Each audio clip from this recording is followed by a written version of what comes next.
पुरुषोत्तम परमदास ठाकुर जी का जन्म माह को मनाते हुए हम लोग आज उस परिक्रमा के तहत आज 9वें दिन में प्रवेश कर चुके हैं। और ये परिक्रमा मतलब ठाकुर जी के रस से सबको डुबाना, पूरे धरातल ठाकुर जी की गाथा को कह करके, ठाकुर जी की वाणियों के माध्यम से ठाकुर जी के हर भंगिमा का चर्चा करते हुए मनुष्य जीवन का, इस समस्त चराचर जीवन का कल्याण कैसे हो, इसके लिए हम लोग इस भादो महीने को बड़े धूमधाम, बहुत हर साल की भांति बहुत इंतजार करते हैं।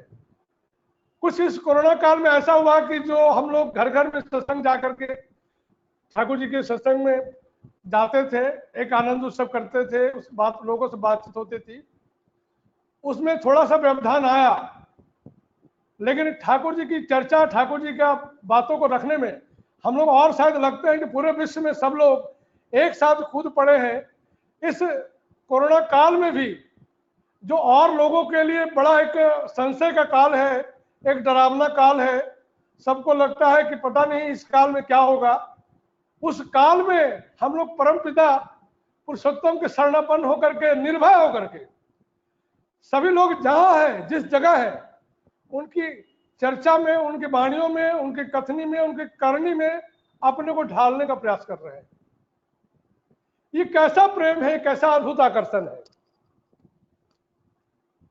शायद एक बार हम लोग देखते हैं, एक टीवी में ऐड आता है, एक गाड़ी पे कम से कम गाड़ी का कैपेसिटी 50 के करीब होगा, लेकिन 100 आदमी उसमें जुड़े हुए हैं और गाड़ी बहुत ऊंचा नीचा जगह से उछल कूद के जा रही है, मतलब हिल भी डुल रही है, लेकिन आदमी सब एक दूसरे से इतना अटैच्ड है कि वो गिर नहीं रहे हैं, वो हट नहीं रहे हैं। तो बाद में एक ऐड आता है, फेविकॉल का जोड़ है, इतना आसानी से हटने वाला नहीं है। हम लोग उससे भी महाजोड़, उससे ही महागठबंधन, उसी गठबंधन के जो फेविकॉल रूपी जो केमिकल से, वो है परम दयाल पुरुषोत्तम, परम प्रेम इसलिए कहते हो, प्रेम का बंधन। उस प्रेम के डोर से हम लोग आज इस कोरोना काल में भी अडिग होकर के, स्वच्छंद होकर के, स्वतंत्र होकर के, खुश मिजाज, खुशहाली के ढंग से आपस में पूरे विश्व में जुड़े हुए हैं। कहते हैं ना, there is no brotherhood without fatherhood. ये एक पिता है, इसलिए समस्त पुत्रों के बीच वो टान है, और टान का विषय वही पिता है, परम पिता है, परम प्रेम में है। मैं इस परिक्रमा के तहत कुछ जिक्र करना चाहूंगा कि परिक्रमा मतलब हम लोग रासलीला में सुनते थे कि श्री कृष्ण रासलीला मनाते थे, और रासलीला का बहुत लोग गलत व्याख्या करते थे। कहते थे कि श्री कृष्ण अपने प्रेमिकाओं के साथ एक रास क्रीड़ा में व्यस्त रहते थे। बहुत लोग उसके काम वासना से जोड़ते थे, लेकिन जो कहते हैं ना, जब तो कोई साधु संघ जब व्याख्या करते हैं, सही व्याख्या जब समझ में आता है, क्योंकि बिना सही व्याख्या जाने हम लोग हर चीज का गलत मतलब निकाल देते हैं। श्री कृष्ण की अद्भुत सब लीलाएं उनके बाल्यकाल में हुई है, लगभग 12-13 साल की उम्र में, और वो 12-13 साल की उम्र में जब उनकी माँ तुल्य गोपियां उनके दर्शन करने के लिए आती थी, वो श्री कृष्ण के मैंने उस दिव्य स्वरूप का दर्शन करने के लिए माँ तुल्य और वो पुत्र तुल्य उनके समकक्ष प्रकट होते थे। और वही गोपियां, माँ रूपी गोपियां, जब अपने पुत्र के इर्द गिर्द, जो रासलीला, रास का एक मतलब होता है उचित और एक मतलब होता है प्रदक्षिणा या परिक्रमा, तो रास का मतलब जब परिक्रमा होता है और गोपियों के साथ जब वो लीला करते हैं, तो लीला का मतलब होता है ली मने आलिंगन, ला मने समर्पण। तो गोपियां जब कृष्ण को आलिंगन करके, ग्रहण करके, उनके प्रति समर्पित होकर के जब उनकी परिक्रमा करती थी, तो उसी परिक्रमा को रासलीला कहा जाता था। ये रासलीला श्री कृष्ण परमात्मा स्वरूप है और गोपियां जीवात्मा स्वरूप है। जब से हम लोग हैं, आज परम दयाल पुरुषोत्तम के इर्द गिर्द जो परिक्रमा के तहत जो ये भाद्र महीना का सत्संग मना रहे हैं, ये एक तरह का रासलीला ही है। हम प्रभु के इर्द गिर्द, हमारा वो समर्पण नहीं है, लेकिन आलिंगन करने की कोशिश कर रहे हैं और समर्पण का भी कोशिश कर रहे हैं, क्योंकि समर्पण एक दिन का क्रिया नहीं है कि गए और समर्पित हो गए। समर्पण के लिए संगात संजात श्रद्धा होनी चाहिए, तभी दृष्टि शुद्धि आता है, तभी विश्वास होता है, तभी निर्विचारता होता है, तभी प्रेम आता है, तभी समर्पण होता है। ये बहुत सारे प्रोसेस में समर्पण आता है। लेकिन जब निश्चल प्रेम होता है, जैसे गोपियों का प्रेम था, वो समर्पित थी श्री कृष्ण के प्रति। हम लोग इस ब्रह्मांड में देखते हैं, ठाकुर जी कहते हैं ना कि जो ब्रह्मांड में है वही भांड में है। ब्रह्मांड जो सृष्टि करता है, जो इसके जो जनक है सृष्टि के, परमपिता पुरुषोत्तम, वो कहते हैं कि जो ब्रह्मांड में है वो भांड में है। तो सृष्टि का एक ही फॉर्मूला है वो रचने का, वही रासलीला है। वो रासलीला क्या है? अगर हम लोग देखेंगे, सूर्य को देखेंगे, तो सूर्य की ओर पृथ्वी चारों तरफ घूमते जा रही है, सारे नवग्रह घूमते हैं। वो कौन सा, वो फेविकॉल का जोड़ है, वही दैनिक आकर्षण, वही गुरुत्वाकर्षण, वही आकर्षण, और वही आकर्षण से प्रतिबद्ध होकर के वो पृथ्वी और सारे नवग्रह घूम रहे हैं, जिससे ये सृष्टि का बैलेंस, ये जो जिस संसार में हम रह रहे हैं उसका बैलेंस बना हुआ है। अगर हम विज्ञान के विद्यार्थी हैं और अगर नहीं भी है तो कम से कम इतना ज्ञान तो सब लोगों के दिमाग में है कि शरीर का जो सूक्ष्मतम कण है वो एटम होता है, और एटम का जो सूक्ष्मतम कण है वो स्प्रिट होता है, जो इंडिविजुअल होता है, जिसको आत्मा कहते हैं। Respiring energetic urge for the stay of existence is spirit, जिसको जीने की चाहत जो हमारे अंदर एक ऐसा एक जो आकुति है, वही आत्मा है। तो एटम के भी तहत अगर हम देखते हैं कि एटम में भी क्या होता है, एक न्यूक्लियस होता है, तो चारों इर्द गिर्द इलेक्ट्रॉन होता है जो कि घूमता है, और उस एटम का इलेक्ट्रॉन का घूमना ही उस एटम का विशिष्टगत पहचान है, और उसी से जो सृष्टि होती है वो बिल्कुल वाइब्रेशन मोड में रहती है, और वो एक मौलिक अपने अस्तित्व में रहती है। हम अगर बायोलॉजिकल सेल को देखें तो सेल में वही प्रक्रिया चल रही है। एक न्यूक्लियस होता है, और उस न्यूक्लियस के केंद्राइज होकर के सारे ऑर्गेनेल्स होते हैं, जिसको हम लोग endoplasmic reticulum, Golgi body, mitochondria, जो भी प्रक्रिया है सेल का, वो उसके अंदर उस न्यूक्लियस के गवर्नेंस के तहत रहता है। उसका वही केंद्राइज जीवन चलता है सेल का भी। तो सेल में जीवन तो तभी रहता है जब न्यूक्लियस का गवर्नेंस रहता है। जिस दिन न्यूक्लियस में अनकंट्रोल्ड एक डिवीजन शुरू हो जाता है, जब न्यूक्लियस का नियंत्रण जब खत्म हो जाता है, तो सेल का अनकंट्रोल्ड डिवीजन होता है, और जिससे हम लोग ट्यूमर या मैलिग्नेंसी के शिकार हो जाते हैं। तो उसी जब सारे सृष्टि उस केंद्र पे ही जुड़ा हुआ है, तो परमदयाल पुरुषोत्तम ने दया करके एक अमेरिकन गुरु भाई जो जेम्स माइकल थे, जिन्होंने पूछा था ठाकुर, हम अमेरिकन को तो बिजनेस में लिप्त रहने का ही समय रहता है, ईश्वर प्रेम में कहाँ युक्त रहे। तो दो शब्दों में बताइए ठाकुर कि हम लोग ईश्वर प्रेम से कैसे जुड़े। तो ठाकुर जी दो शब्द में बोले थे, बी कंसेंट्रिक। तो वो समझे नहीं, क्योंकि बी कंसेंट्रिक बहुत ही दो शब्दों का था, उन्होंने ठाकुर को बांध दिया था कि दो शब्दों में बताना है। तो ठाकुर ने दया करके फिर बताया कि can anyone be concentric without centre. तो माइकल ने कहा नहीं। तो ठाकुर ने कहा सेंटर मीन्स लिविंग सेंटर। तो माइकल ने कहा कि हमारे यहाँ तो क्योंकि बिजनेस का परंपरा है, हमारे यहाँ हेनरी फोर्ड या बड़े बड़े रिच मैन है, उसको ही हम लोग केंद्र बनाते हैं। तो ठाकुर जी बोले ठीक है, जैसा तुम्हारे केंद्र में हो गया, you will be Henry Ford, but you can not be Jesus Christ. Man is shaped and fashion nobody loves. मन जैसा प्रेम करता है, जिसको प्रेम करता है उसी ऐसा हो उठता है।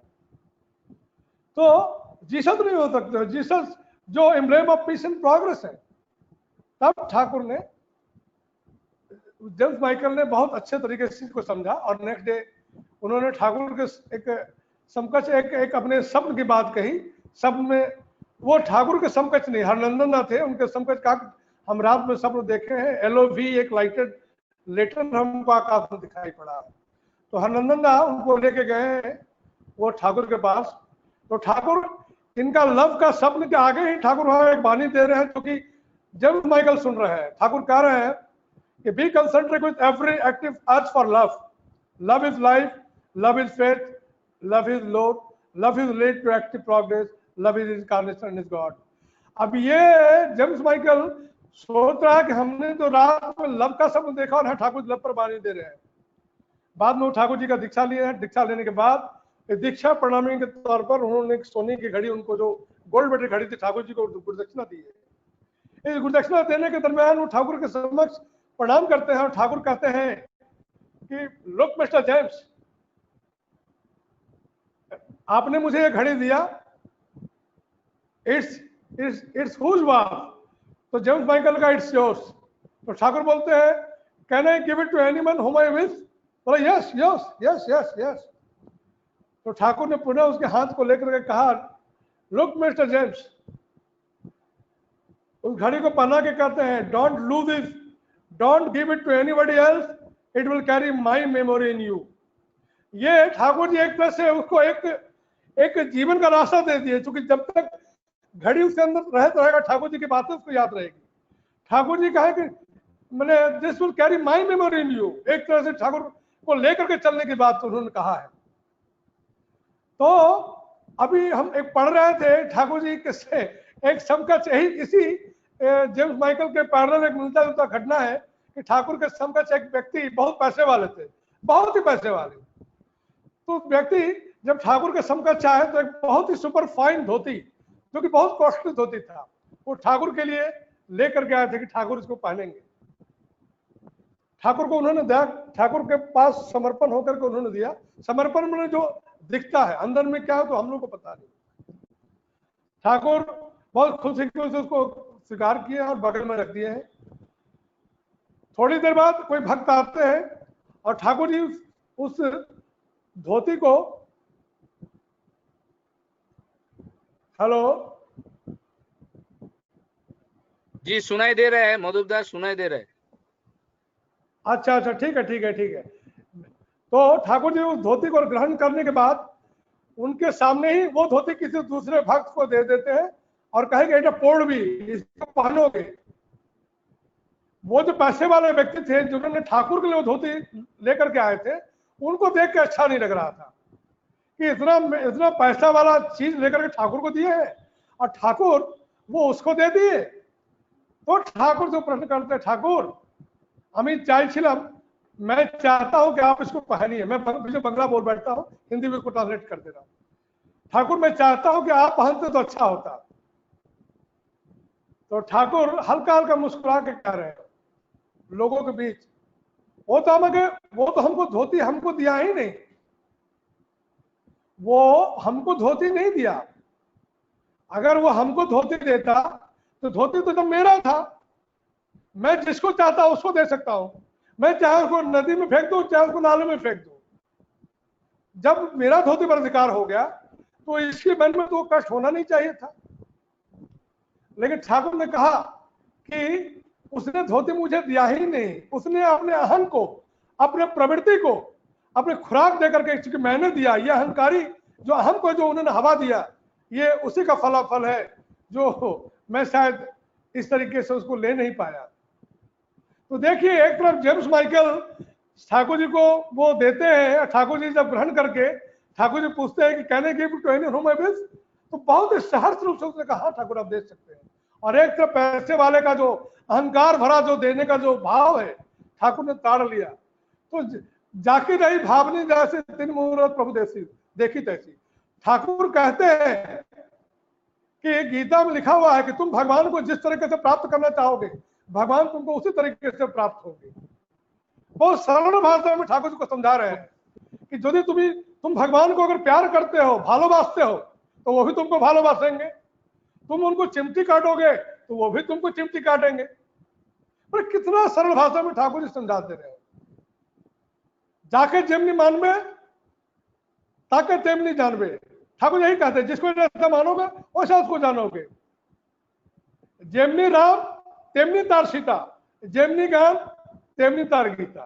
पर बहुत सरल शब्दों में एक पुरुषोत्तम जो इतने एबनॉर्मली नॉर्मल, बिल्कुल हम जीवों से भी निम्न स्तर पर रह करके, बहुत अति साधारण जीव जैसे रह करके, जहां पर हम लोग पकड़ नहीं पाते कि भगवान कैसे हो सकते हैं, उनकी यही सारी अभिव्यक्ति, यही सारी जो उनका जो जीवनीय लीला है जो दर्शाता है कि हम जीवों के बीच रह करके वो हीरा है और वो प्रेम के प्रक्षालन से ही वो प्रकट होते हैं।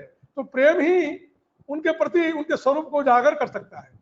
एक बार अर्थमंत्री शंकर बनर्जी एक बार उस समय 1952 साल में ठाकुर के जब आश्रम में आए थे तो बड़ा ही उनको देख के आश्चर्य लगा था। ठाकुर से पूछे ठाकुर इतने इतने लोग हैं, आप खर्चा क्या करते हैं, इतना खर्चा कैसे करते हैं, क्या करते हैं?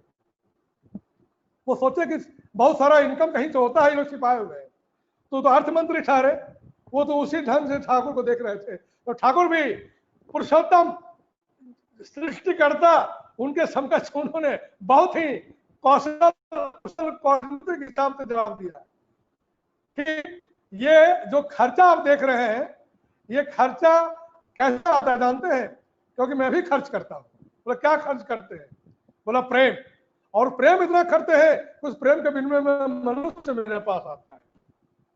अगर आप सही शब्दों में देखिएगा कि पूरे फिलॉसफी है बचो और बचाओ। अच्छा तो कहते हैं बचो बचाओ, यही का मूल फिलॉसफी है। और उसके मूलभूत फिलॉसफी में ये जो प्रेम, खर्च करना और मनुष्य आमदनी करना, यही मौलिक उसका फंडामेंटल जो उद्देश्य है वही है। ठाकुर जी बार कह रहे हैं कथा प्रसंग में कि हम एक बार त्रिकुटी के पहाड़ पर चढ़ करके मैं भयंकर गर्जना सुन रहा हूं, महाप्रलय का गर्जना। वो प्रलय, वो भयंकर प्रलय की आवाज मुझे मेरे कानों में आ रही है। मेरा हृदय नहीं कांपता था उससे, नहीं कांपा कभी। मैंने बहुत क्रोध की गर्जना सुनी है, मैंने बहुत कामों को उल्लंघन होते देखा है, मैंने इस रास्ते से कितने सबको देखा, कितने मृत्यु पथ की यात्री को जाते हुए देखा है। मेरा हृदय नहीं कांपा है। मेरे पास रसगुल्ला लेकर के बहुत लोग आए हैं, क्योंकि सभी लोग जानते हैं कि ठाकुर का रसगुल्ला के प्रति बहुत प्रेम था। लेकिन ठाकुर कह रहे हैं कि रसगुल्ला को देखकर भी मेरा हृदय नहीं कांपा था। जितना कि जब मनुष्य जब मेरे पास आता है और जब आने के बाद हमसे विदाई लेने का समय आता है, उस समय मेरा हृदय कांप उठता है। ये किसका हृदय कांप उठ सकता है? वो होती है माँ, वो होते हैं ठाकुर रूपी माँ का जो हृदय होता है, अपने संतान से बिछुड़ने का जो गम होता है, वो परम प्रेम में, वो जो प्रेम के एटम बॉम्ब लेकर के जो आए धराधाम पर, वही समझ सकते हैं, वही पुरुषोत्तम है, वही परम प्रेम से ठाकुर है। तो हम सभी लोग जानते हैं कि ठाकुर के पास आश्रम में जब भी सब लोग आते थे तो ठाकुर बहुत खुश होते थे। और ठाकुर कहते थे তোদের যখন যাবার সময় হবে আমাকে মুখ দেখে যাস না, তোরা নিজের মতন ফিরে যাবি, তোকে যেতে দেখলে আমার कष्ट है, तुम जब जाते हो तो मुझे बहुत कष्ट होता है। और ठाकुर के पास अगर कोई कहता था ठाकुर जाने की इच्छा नहीं हो रही है, तो ठाकुर बहुत खुश होते थे, अरे वाह बहुत बढ़िया, यही तो चाहता हूं मैं, यही चाहता हूं तुम मेरे पास रहो। ठाकुर किसी किसी व्यक्ति के लिए, खासकर व्यक्ति के लिए रहने का प्रयोजन बहुत करते थे, इसलिए कि किसका मंगल वहां रहने में है, किसका मंगल जाने में है, वो पुरुषोत्तम जानते हैं, हम मनुष्यों को नहीं पता होता है। एक बार ठाकुर के पास एक व्यक्ति बराबर आते थे, उनको डर था कि ठाकुर के समकक्ष जैसे ही दर्शन करने के लिए जाने का आज्ञा मांगेंगे, ठाकुर कुछ ना कुछ बहाना करके रोकने का प्रयास करेंगे। तो वो व्यक्ति करते क्या थे कि ठाकुर के पास आने के समय बड़ा छुप करके प्रणाम करते थे, ठाकुर जी से देखे नहीं, लेकिन उनको डर था कि कहीं देख लेंगे तो ठाकुर रोक देंगे। तो ठाकुर एक दिन समझ गया कि वही एक आदमी है जो हमसे चोरी छुपे आता है चला जाता है। तो एक दिन ठाकुर उस आदमी को बुलाए, नजर पड़ा और एक दादा को गाने के लिए, गीत गाने के लिए कहे किसी के उद्देश्य से। तो उस गीत का बोल है जो कि बंगला में है, जो मैं आपके समकक्ष रख रहा हूं। ये हमारे कृति गांगुली ज्यादा अच्छा समझेंगे जो बंगला भाषी है, मैं फिर भी समझाना चाहूंगा। ठाकुर उस गाय के माध्यम से बोल रहे हैं कि तुमी এই পথে নীতি করো গতাগতি, তুমি এই পথে নীতি করো গতাগতি, আমি নুপুরের ধ্বনি শুনি, করো রাধা সঙ্গে বাস, আমার নিরাশ আমি রহি একাকিনী। कितना बढ़िया, তুমি করো রাধার সঙ্গে বাস, আমার নিরাশ আমি রহি একাকিনী। तो ठाकुर जी कितना बढ़िया से उसको, उस व्यक्ति को उस गाय के माध्यम से अपनी वार्तालाप को कर रहे हैं, और व्यक्ति बड़ा ही लज्जित हुआ, अनुतप्त हुआ। ठाकुर कभी किसी को कष्ट नहीं देते थे, कभी किसी को दुख नहीं देते थे, कभी किसी के साथ खराब व्यवहार नहीं करते थे।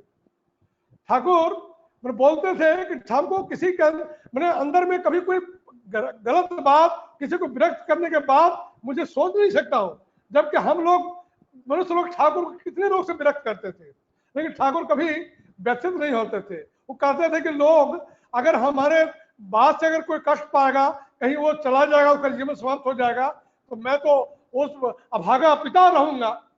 ठाकुर का ऐसा भाव था। तो ठाकुर एक दिन इस तरह का वार्तालाप कर रहा है, तो उसी समय शरद हालदार वहां पहुंचे और ठाकुर जी की बात को सुन रहे थे। तो शरद हालदार ने कहा कि कुरान में हम पढ़े हैं कि रसूल साहब कभी किसी के साथ खराब व्यवहार नहीं करते थे, कभी खराब व्यवहार नहीं करते थे। उनके साथ एक नौकर रहता था और नौकर भी बराबर कहता था लोगों को कि हम रसूल साहब के साथ इतना रहते हैं, इतना खराब बात बोलते हैं, इतना खराब व्यवहार करते हैं, लेकिन मालिक हमारे साथ कभी भी कोई खराब शब्द नहीं बोलते हैं। तो ठाकुर अपनी बातों का समर्थन पाकर के ताल ठोके कहते हैं, देख रसूलेर समय ताई कथा चलছে, ওই রসুল তার সঙ্গে কত খারাপ ব্যবহার করতো, কিন্তু রসুল কখনো তাকে খারাপ उत्तर দিতেন না। तो ये बात ठाकुर इतना खुश रहते थे ये बात सुन करके कि बहुत दिनों तक इसकी चर्चा करते रहते थे। ये इशारा था हम भक्तों के लिए कि देखो हम कौन है हम समझो। अति साधारण जीव में पुरुषोत्तम नरलीला के रूप में विद्यमान है।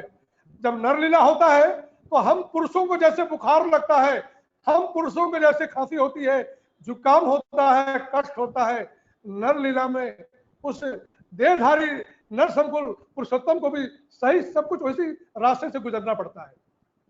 फर्क यही है कि उनके अंदर वो जो भूत महेश्वर जो तत्व विद्यमान है, जो ईश्वरीय तत्व विद्यमान है, वो उसके अंदर सहज रूप से उसको कंट्रोल कर लेते हैं और सहज रूप से उबर जाते हैं। उससे वो परेशान नहीं उठते हैं, लेकिन नर जगत में, जागतिक जगत में वो ऐसा परेशानी दिखाते हैं। तो मैं इस प्रेम के आकर्षण की बात कह रहा हूं कि एक बार ठाकुर जी कहते हैं कि मैं मनुष्य को अपने पास से जाने नहीं देना चाहता हूं।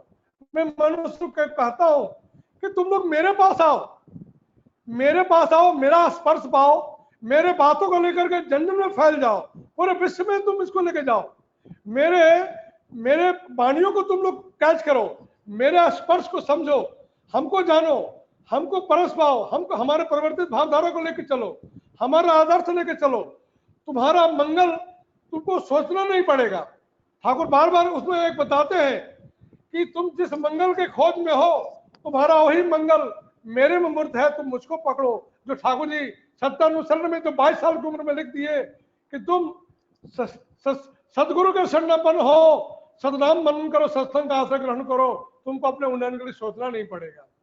एक बार जैसे हर बार उस समय होता है, लोग आते जाते हैं, ठाकुर जी को जब उत्सव का समाप्त होने जा रहा है, ये 1352 साल बंगला का समय है, ठाकुर जी से सब आदेश लेकर के घर लौटना चाह रहे हैं, तो एक अनाउंसमेंट हुआ कि ठाकुर जी का स्टैंडिंग ऑर्डर है कि जो जहां जाना चाहते हैं जहां चाहे जाएंगे, ठाकुर जी का आशीर्वाद है, सब लोग जा सकते हैं। तो यह आशीर्वाद सुनकर के सब लोग तैयारी कर रहे थे। तैयारी करते करते कुछ लोग अभी पूरी तरह के प्रस्तुत नहीं हुए थे। अचानक एक पंडित महोदय ठाकुर जी के प्रणाम करने के लिए पहुंचते हैं। उस पंडित महोदय का नाम था गिरीश चंद्र काव्य तीर्थ। तो ठाकुर को जैसे ही प्रणाम करते हैं, ठाकुर को प्रणाम करके ठाकुर से बोलते हैं कि ठाकुर आज तो बहुत बड़ा एक ग्रह स्पर्श दोष है, ग्रह स्पर्श दोष। ठाकुर जी कहते हैं जब कोई आदमी ठाकुरबाड़ी आना चाहे, देवघर आना चाहे, तो कोई दिन नहीं देखा जाता है, लेकिन जब देवघर से जब कोई बाहर जाता है तो अवश्य दिन देख के जाना चाहिए। तो ठाकुर यह सुन करके अचानक उछल पड़े, बोले क्या बोले पंडित महाशय, मैंने तो ऑर्डर दे दिया है, सबको आशीर्वाद दे दिया है कि आज का दिन में सब लोग जा सकते हैं। तो पंडित कहते नहीं ठाकुर आज जादू से। ठाकुर जी का खुशी का ठिकाना नहीं, उनको लगा कि इतना आदमी को जाने के लिए चाह रहा था, ठाकुर जी विदाई को पसंद नहीं करते थे, तो बहुत खुश हुए। ना फिर से घोषणा कर दो कि आज दिन ठीक नहीं है। ठाकुर बोले हैं आज जाने का दिन ठीक नहीं है। तो अब ठाकुर जी इतना खुशी का ठिकाना नहीं रहा। इतने में एक नदिया जिला के कुछ लोग तैयारी कर रहे थे, उसी में एक नया दीक्षित एक भक्त भी उसमें उपस्थित थे। तो ठाकुर जी के बाद को जब उन्होंने सुना, कहा अद्भुत लोग हैं, अभी तो कुछ देर पहले कहा कि सब जा सकते हैं और अभी कह रहे हैं नहीं जाने के लिए। पता नहीं ये व्यक्ति संसार कर पाएगा कि नहीं कर पाएगा, ये 2 दिन 3 दिन लोगों को रख लेगा, ये 2-3 दिन का भात दाल चावल दाल कितना खर्च हो जाएगा पता नहीं। बड़ा ही वो ग्रामीण हंसी रूप से हंसा, सोचा कि ठाकुर का कौन सा ये मूर्ख अप्रोच है कि इतना दिन रख करके और लोगों को भात दाल चावल दाल खिलाते जाएंगे, ये व्यक्ति कभी संसार करने योग्य नहीं है। तो सोचिए ये ठाकुर का ये जो प्रेम का आकर्षण है मनुष्य का, ठाकुर इसलिए चाहते थे कि मनुष्य जितना दिन मेरे पास रहेगा, मेरे स्पर्श के साथ अटैच रहेगा, मेरे भाव को समझेगा, मेरे पास भाव को लेकर के जब वो विश्व में जाएगा मेरे भाव को, तब लोगों के बीच जब इस चीज की चर्चा करेगा तो लोगों को कल्याण का पथ खुलेगा, प्रशस्त होगा। ठाकुर जी के कथा प्रसंग में एक और चर्चा है कि एक युवक आया था ठाकुर जी को प्रणाम करने के लिए।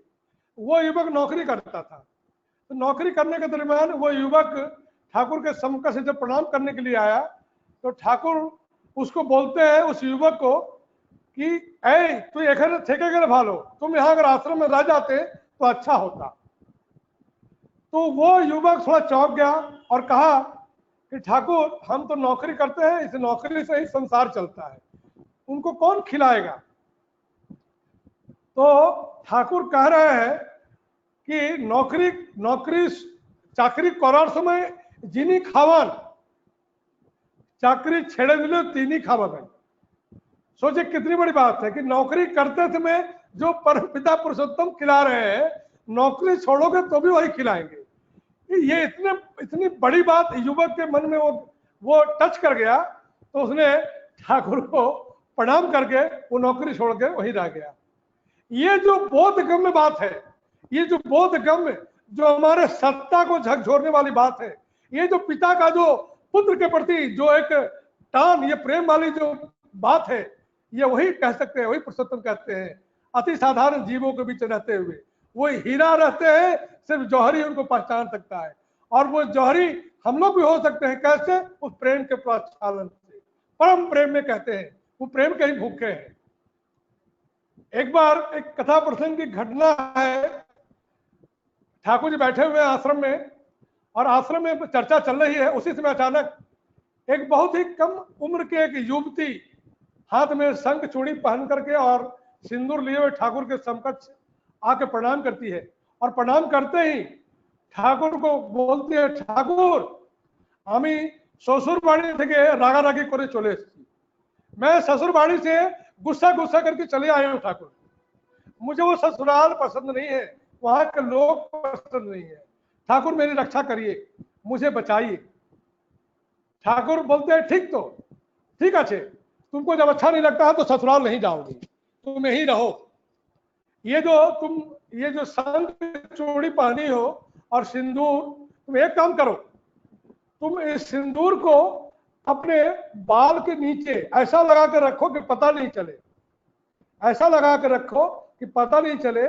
और ये शंख चूड़ी को बड़ माँ के पास जाकर तुम देख कर रख दो, और तुम्हारे पास नित्य दिन यहाँ रहना जब तक तुमको अच्छा लगता है। वो उसके मन में तो एक आश्रय मिल गया, खुशी का एक रास्ता मिल गया। वो परमदाल के सानिध्य पा करके उसका खुशी का ठिकाना नहीं रहा, क्योंकि वो ससुराल से गुस्सा गुस्सी करके आई थी। अब आसपास जो सारे भक्त लोग थे वो लोग सोच में पड़ गए, पता नहीं कैसे ठाकुर है, एक ससुराल से भागी हुई एक युवती को ठाकुर कह रहे ठीक, तो खूब भालो चले, ये कैसा लीला है। शायद हम मनुष्यों के वो बोधगम्य नहीं हो सकता। हम मनुष्य है ना, हम मनुष्य को जो दिखता है वो लगता है कि ठाकुर ठीक नहीं कर रहे हैं। देखिए हम लोग जो कहते हैं कि मनुष्य का आकांक्षित मंगल, उसका भविष्य का जो उसका आकांक्षित मंगल है, उसके अभ्यस्त संस्कार के अंतराल में रहता है। और मंगल दाता तभी दंडित होते हैं जब भी प्रदत्त मंगल का अभ्यस्त संस्कार के साथ विरुद्ध उपस्थित होता है। वह विरोध का उपस्थित हो रहा है ठाकुर का प्रदत्त मंगल। आकांक्षित मंगल क्या है कि ससुराल में उसको रहना चाहिए था, ये भाग के चली आई और ये ठाकुर के समकक्ष आकर शरणापन्न हो गई है। और ठाकुर कह रहे खूब फॉलो, और ठाकुर और उसको रहने का प्रश्रय दे रहे हैं, आश्रय तो दे भी रहे हैं और प्रश्रय भी दे रहे हैं। दुनिया में कौन ऐसा पुरुषोत्तम है, कौन ऐसा बाप है जो आश्रय के साथ प्रश्रय देता हो?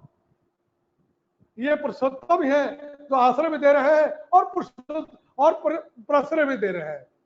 तो ठाकुर जी यहाँ बोल रहे हैं कि तुम रहो जितना दिन रहने की इच्छा हो। अब वो लड़की खुशी खुशी रह रही है। ठाकुर जी आनंद बाजार में उसका 2 टाइम का आनंद बाजार का व्यवस्था कर दिए है और वो नियमित आनंद बाजार में जाती है और रोज तैयार होकर के ठाकुर के समकक्ष बैठती है, वही सिंदूर को बाल के नीचे छिपाए हुए और शाखा चूड़ी बड़बा को देकर के खुला हाथ। धीरे धीरे लड़की के माँ बाप को पता चला कि उसकी बेटी ससुराल से गुस्सा गुस्सी करके भाग के कहीं चली गई है। तो लड़की के माँ बाप बहुत खोज खबर लिए, बहुत कोशिश किए, बहुत प्रयास किए, लेकिन लड़की का कहीं अता पता नहीं चला। अंत में होता है ना कि चले गुरु के शरणापन्न होकर के, गुरु ही कुछ समाधान निकाल सकते हैं। तो गुरु के समकक्ष पहुंचते हैं और पहुंच करके जब देखते हैं अरे तो लड़की यहाँ है, तो उनका खुशी का ठिकाना नहीं रहा और एक मन में एक निर्भरता जगा, कह रहे तो ठाकुर के शरण में है, चलो ससुराल से है, कहीं सुरक्षित जगह है। तो फिर लड़के से बात करते हैं, लड़की बोलती है कि पापा मैं नहीं जाऊंगी, ससुराल के लोग अच्छे नहीं है। बहुत कोशिश की कि घर संसार करो, जो माँ बाप की इच्छा होती है बेटी के लिए, लेकिन लड़की तैयार नहीं हुई। तो अंत में वो लोग माँ बाप ठाकुर को प्रणाम करके लड़की को ठाकुर के पास छोड़ के आए। बोले कि जो ठाकुर की इच्छा होगी, परम पिता की इच्छा होगी वही होगा, तुम्हारे भाग में जो होगा होगा। इस तरीके से उनका जीवनचर्या चलने लगा। कुछ दिन के बाद ससुर बाड़ी से भी उसके ससुर और सास ठाकुर दर्शन करने के लिए आए। वो दीक्षित परिवार से थी। तो वो लड़की इतना दिन ठाकुर के साथ रहते रहते वो बिल्कुल ठाकुर में हो चुकी थी और ठाकुर से प्रेम करने लगी थी। अचानक अपने सास ससुर को देख करके उसके अंदर वो लज्जा बोध जाग उठा। देखिए पहले जब वो गुस्सा करके आई थी, ठाकुर जी कहा है ना कि क्रोध में ये जो रिपु है, ये क्रोध रिपु है, ये क्रोध बढ़ने पर विवेक शून्य हो जाता है, मनुष्य डिसीजन मेकिंग में नहीं जाता है। और वही क्रोध का नियंत्रण, वही राग जब अनुराग में बदल जाता है तो वो क्रोध में सोचने की शक्ति, वो विवेक की शक्ति जाग जाती है। तो लड़की को जैसे ही सास ससुर को देखी तो उसके अंदर वो अपराध बहुत जागृत हो गया और सोची कि मैंने अपराध किया ससुराल छोड़ करके। खैर सास ससुर आए हैं, ठाकुर के पास बैठे हैं। ठाकुर की बात शायद सास को कुछ बात कही गई होगी, ये पता किसी को नहीं था। सासू माँ उस लड़की को लेकर के एकांत में बहुत सारी प्राइवेट बात करी। लड़की को भी अपराध बोध था। उस लड़की के साथ बहुत घंटों के वार्तालाप के बाद सासू को माँ को वो प्रणाम करती है, ससुर को प्रणाम करती है और कल होकर के ठाकुर के पास आकर के वो बौड़ जी से वो संग चूड़ी पहन ले लेती है और सिंदूर खुलेआम प्रदर्शन करती है। जो विवाहिता नारी का जो एक प्रतीक होता है, उसको एक सिंदूर लेके जब ठाकुर के समक्ष पहुंचती है तो ठाकुर देख के बहुत खुश होते हैं, वाह वो तो सुंदर बहुत अच्छी। तो वो बहू कह रही है ठाकुर मैं ससुर बाड़ी जाना चाहती हूँ। अरे खूब भालो खूब भालो खूब भालो। अब देखिए इतने दिन वो लड़की रही और अंत में अपराध बोध जागृत हुआ। ठाकुर के पास जब वो रही, फिर सास ससुर को देख करके सासू माँ से बात करते हुए तैयार हो गई और खुशी खुशी वो ससुराल चली गई। तो जब ससुराल गई, ससुराल अभी गई नहीं थी, तो ठाकुर जी बोल रहे हैं, ठाकुर जी से लोग पूछ रहे ठाकुर आप तो कैसा अद्भुत लीला है, मुझे समझ में नहीं आया। जब शुरू में आपके रही तो आप उसको प्रश्रय दे रहे हैं और जब वो अब तैयार हो गए तो कह रहे जाओ। तो ठाकुर कुछ नहीं बोले। उस समय में आश्रम में बहुत गुरु भाइयों का कुंडली तैयार होता था, कुंडली। तो उस कुंडली में उस लड़की का भी कुंडली वहां मौजूद था। तो उस पंडित महोदय को कहा गया कि इसका कुंडली देखिए। तो कुंडली देकर के पंडित महोदय कह रहे हैं कि इसके कुंडली में जिस समय ये ठाकुरबाड़ी रह रही थी, वो ससुराल छोड़ के आई थी, उस पीरियड में इसका वैधव्य योग था, विधवा होने का योग था। विधवा होने का योग ये ससुराल बाड़ी के छोड़ने से लेकर अब तक का था। लेकिन वहां लिखा हुआ था खंडन, अगर वो किसी देव की कृपा में, किसी गुरु के संलग्न होकर के अगर वो जीवन उस समय करे तो वो विधवा होने से बच सकती है। देखिए क्या अद्भुत लीला है। उसी गुस्सा में करके आई और वो ठाकुरबाड़ी आई, ठाकुर पुरुषोत्तम के समकक्ष रही और कुंडली वही लिखा हुआ है कि देव कृपा से, गुरु कृपा से, जिसके केंद्र में बृहस्पति होते हैं, उसके अंदर सारे ग्रहों का वो बड़े कंट्रोल करने की एक शक्ति होती है। और लड़की का भी सुकृति क्या था जानते हैं? लड़की नियमित प्रार्थना करती थी, नियमित इष्टवृत्ति करती थी। शायद ये नियमित प्रार्थना और नियमित इष्टवृत्ति का ही फलाफल है जो उस गुस्से गुस्सी में भी उस लड़की के अंदर वो सुकृति बोध था कि परम दयाल सदगुरु के शरणापन्न होकर के आ गई। नहीं तो बहुत लड़की ऐसे ससुराल से भाग के आती है, शायद कोई आत्महत्या कर लेती है, कोई मायके रह जाती है और उसके अंदर ससुराल के प्रति आजीवन वो गुस्सा गुस्सी रह जाता है। तो अद्भुत लीला या आकांक्षित मंगल, वो अपने का कोई सोचे कि ससुराल छोड़ करके हम चले जाएंगे तो मेरा सब कुछ ठीक हो जाएगा। लेकिन प्रदत्त मंगल क्या था? प्रदत्त मंगल था ठाकुर जी को कि आश्रम में कुछ दिन रह करके उस लड़की के अंदर वो अपराध बोध, वो विवेक जागृत करना, ठाकुर के सानिध्य का लाभ करके, ठाकुर के प्रेम का आकर्षण में युक्त होकर के जब वो ठाकुर के वो जो अद्भुत मोहनी सूरतिया से जब वो इंटॉक्सिकेटेड विद लव हो गई, तो वो फिर धीरे धीरे एक परिणत हुई। और तब तक ठाकुर ने क्या किया? उसको वैधव्य जैसा रखा, विधवा जैसा जीवन यापन करवाया, सिंदूर को बाल के नीचे छिपा के रखा, असंग चूड़ी बाणों को दे के रखा। तो ये अद्भुत लीला है, यही पुरुषोत्तम की लीला है।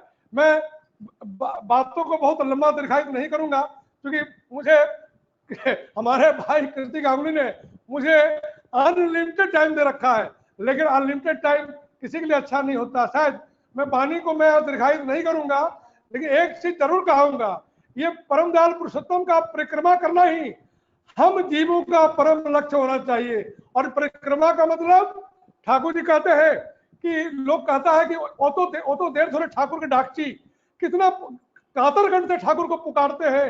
जब दुख दर्द घेरता है, जब दर्द व्याधि होता है, ठाकुर सारण नहीं देते हैं, भगवान आते नहीं है।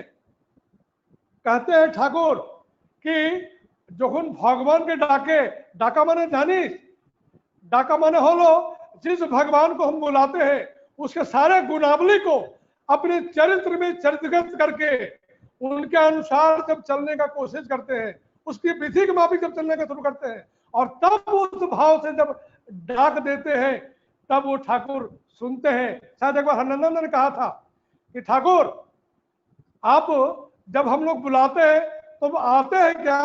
तो ठाकुर कहते थे, yes Harnandan, whenever you shout I hear you, whenever you call I appear with you। तो हरनंदन ने पूछा था आप पहले क्यों नहीं आ सकते हैं? तो ठाकुर ने कहा था ताओ होते बारे हरनंदन, ये जो डाकना है, ये जो डाक का तरीका है, ठाकुर जी एक जगह डाक के तरीके में बोल रहे हैं कि কিভাবে ठाकुर के डाकते हैं জানি? ডাকের মধ্যে ঠাকুর বলতে हैं कि যেভাবে তার গুণগুলোকে যদি আমি তার মধ্যে নিজের শরীরের মধ্যে গেঁথে নিই, তার কথাগুলোকে আমি যদি মেনে নিই, তার কথাগুলো যদি আমার চিন্তনের খোরাক যদি না থাকে, তার কথাগুলি শুধু আমার বলার খোরাক না থাকে, যতক্ষণ আমি চরিত্র করতে তাকে করে ফেলি, ততক্ষণ আমার পাওয়া তমসা ছন্ন হয়ে রয়ে যাবে। ठाकुर यही बोले हैं कि यही इस तरीके से तुम डाकोगे तो मैं जरूर होऊंगा। डाके ताके डाके माने ताके लक्ष्य रखे, तार गुणे अन्वित हो उठे सार्थक संगति निये। तो आइए हम लोग उस सतनाम के द्वारा, ये नाम में इतनी शक्ति है, उस नाम से ही नामी के पास पहुंचा जा सकता है। जैसे हमारे कीर्ति भाई ने आज एक ऑनलाइन आईडी दिया था मुझे कि ऑनलाइन आईडी से आप इस सत्संग को ज्वाइन कर सकते हैं। तो ही जीवन को ऑनलाइन करने के लिए, परम दयाल पुरुषोत्तम से जुड़ करने के लिए कोई ऑनलाइन एक पासवर्ड है जिसको हम सत्संगी जब उस नाम से युक्त होकर के जब ठाकुर के शरणापन होते हैं, उनका आश्रय ग्रहण करते हैं, तब उसका ठिकाना मिलता है, तब उनके जगत में जानने का प्रवेश मिलता है। इसलिए मैं वही कहता हूं कि नाम करते करते ही नामित पास पहुंचा जाता है, क्योंकि हमारा इतिहास गवाह है कि त्रेता में एक चर्चा चली थी कि राम नाम का लूट है, लूट सके तो लूट, अंत काल पछताएगा प्राण जाएगा छूट। कितने लोगों ने नाम लूटा, नहीं लूटा।